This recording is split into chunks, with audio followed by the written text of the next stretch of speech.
Hello again, 101. In this video I'm going to go over Western expansion and Southern secession. And expansion has its roots in the idea of manifest destiny, that it was the destiny of the United States to have territory under its control from the Atlantic to the Pacific. And there's many reasons for this, mainly the never-ending population growth that takes place in the wide open lands that remain true to this day. There is tons of unoccupied land in the western United States, mainly because it is a desert. That is its normal state. And that's why there's really nobody in most of that territory. How did they get there? The Oregon Trail, Mormon Trail, California Trail, Oxbow Trail, and the Santa Fe Trail. And as many migrants would get in Conestoga wagons and travel to the west, there is many conflicts then over Indian lands that they're crossing.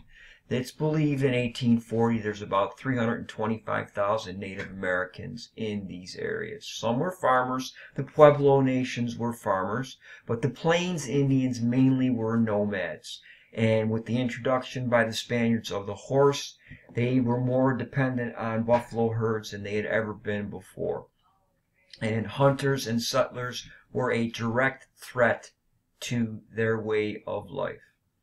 Implications of Mexico gaining independence from Spain in 1821, they struggled to develop stable government, and their economy usually is in conflict with the Americans, and they have trouble getting along. Many Americans exploit inexperienced Mexicans in business deals. The fur traders had a profitable situation going on in Oregon Territory, and in the early 19th century, this territory is jointly occupied with Britain.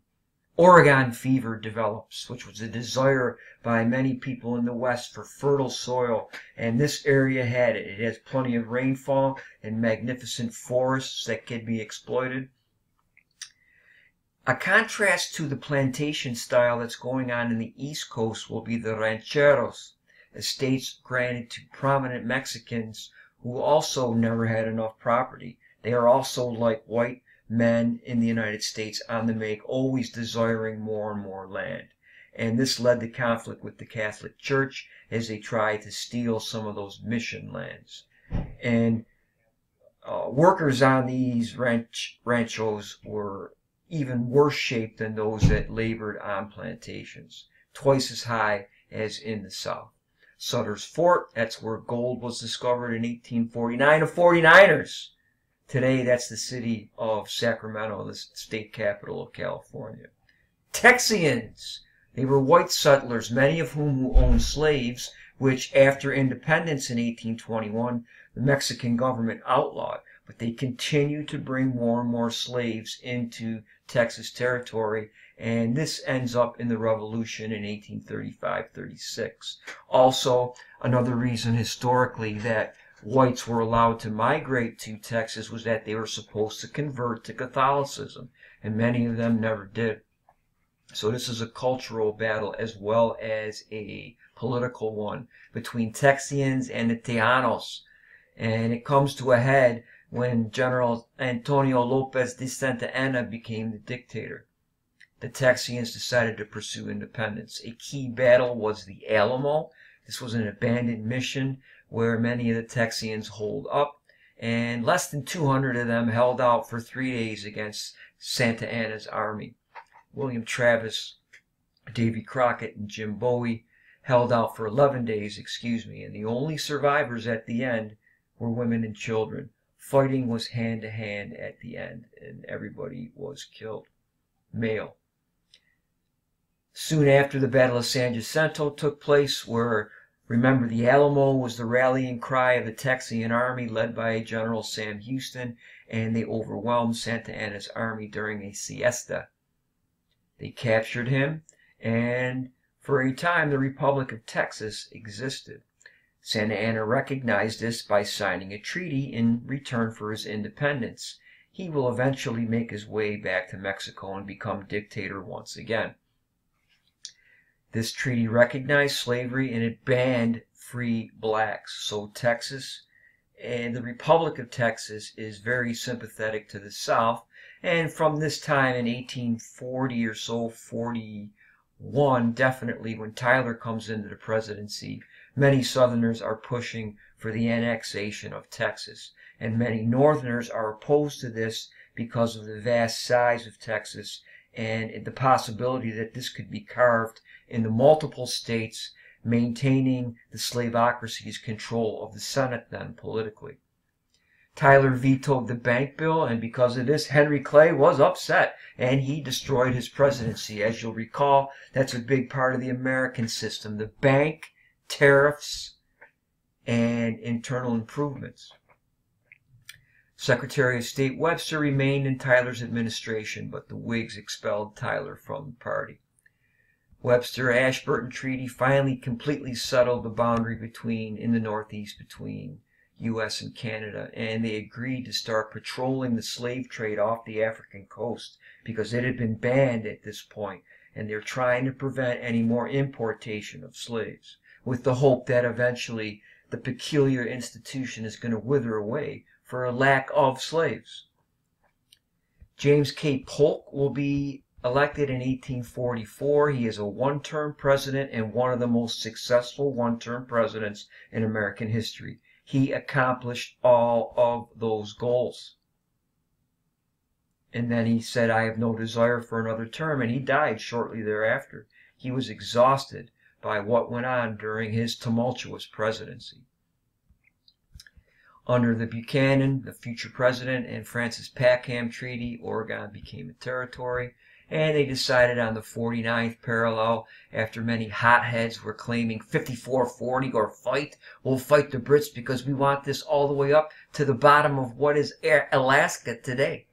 They wanted all of this, what is Canadian territory today. This is Alberta and Manitoba. And there's also territories still to this day in northern Canada.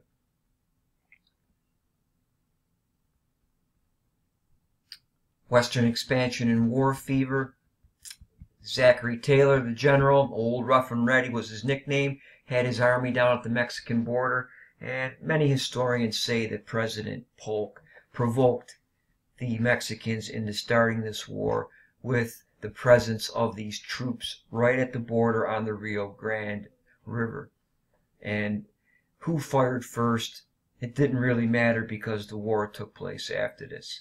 California became a U.S. territory during the Mexican War with the actions of the Pathfinder, John C. Fremont. They captured Sonoma and they declared the Bear Flag Republic. From the sea, the Pacific Fleet led by Stockton occupied Santa Barbara and Los Angeles. And from Santa Fe, Mexico, General Kearny marched and he linked up with Stockton's forces near San Diego, and they took control of Los Angeles in 1847. The remaining Mexicans there surrendered.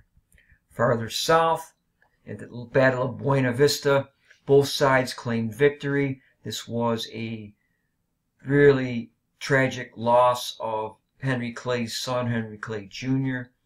And other significant events will be Veracruz, the first amphibious landing by American troops under Winfield Scott, who will end up running for president later.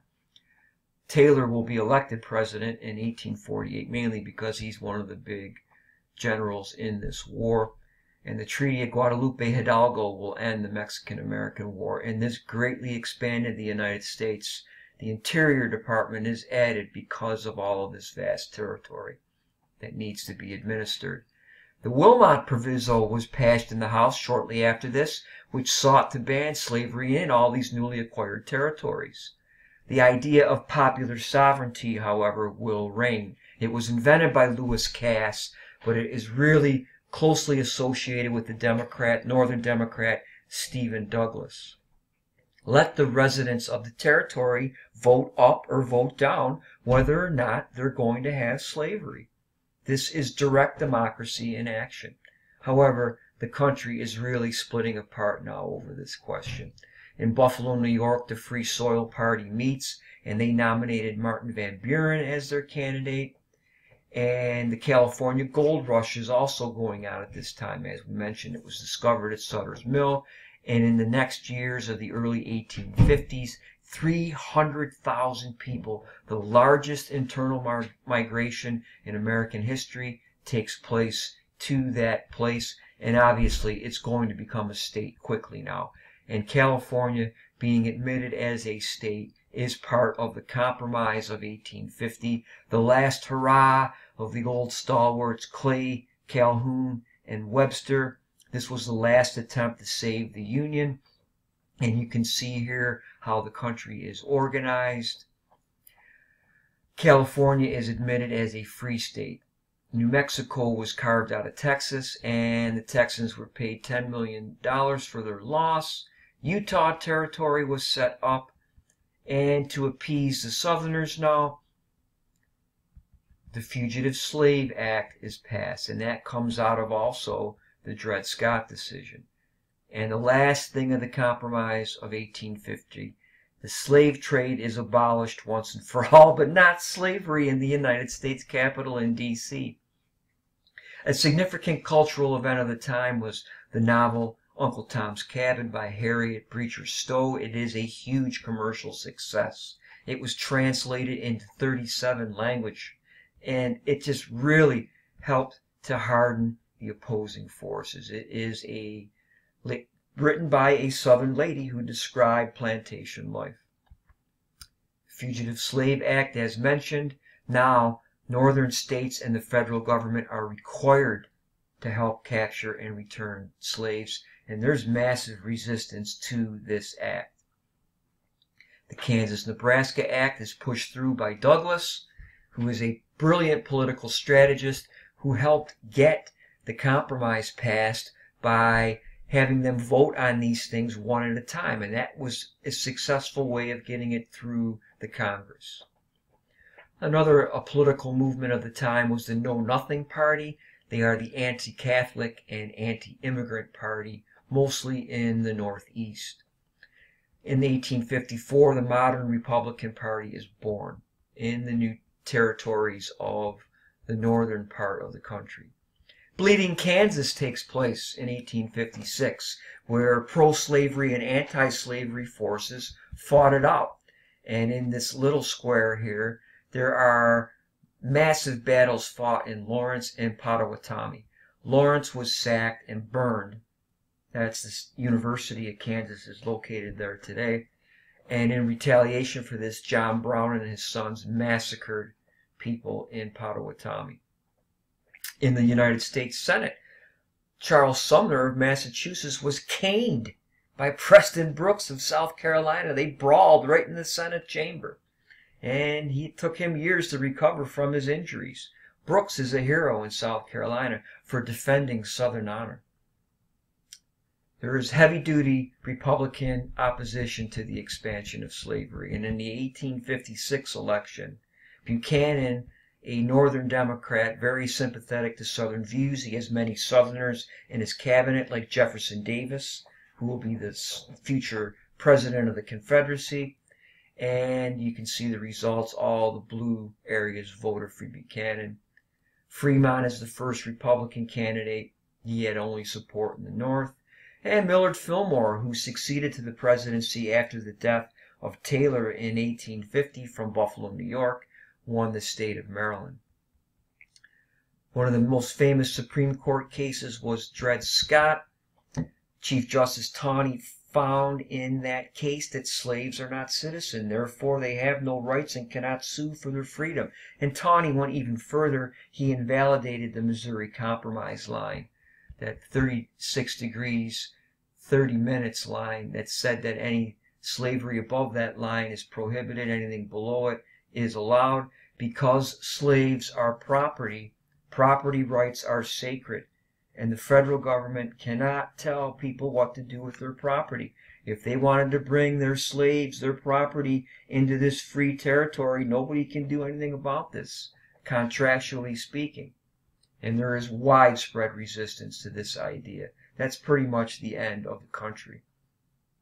In Lecompton, the Kansans finally decided on a constitution, and it was very corrupt elections, and the pro-slavery forces were finally defeated. The Lincoln-Douglas debates.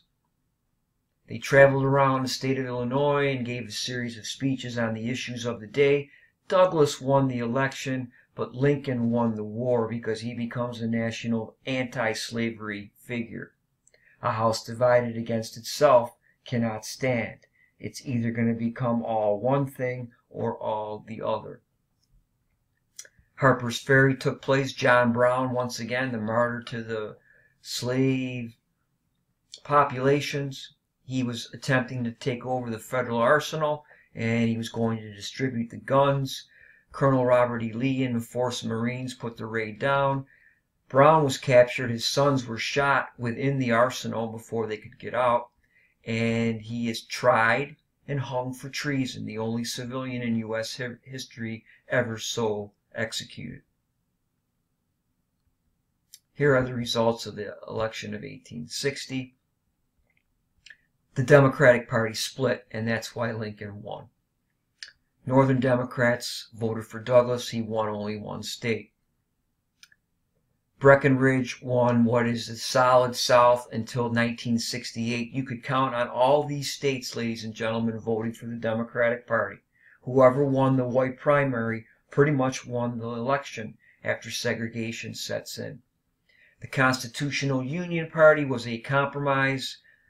The border states voted for him, and the southern state Virginia also as well. Because they split, the two factions met separately and they passed their respective platforms. Lincoln won the nomination over William Seward, who will end up becoming Secretary of State in his administration. And you see the results. He is a plurality president. He only had maybe 40% of the popular vote, but he won the Electoral College. Now the stage is set for the Civil War.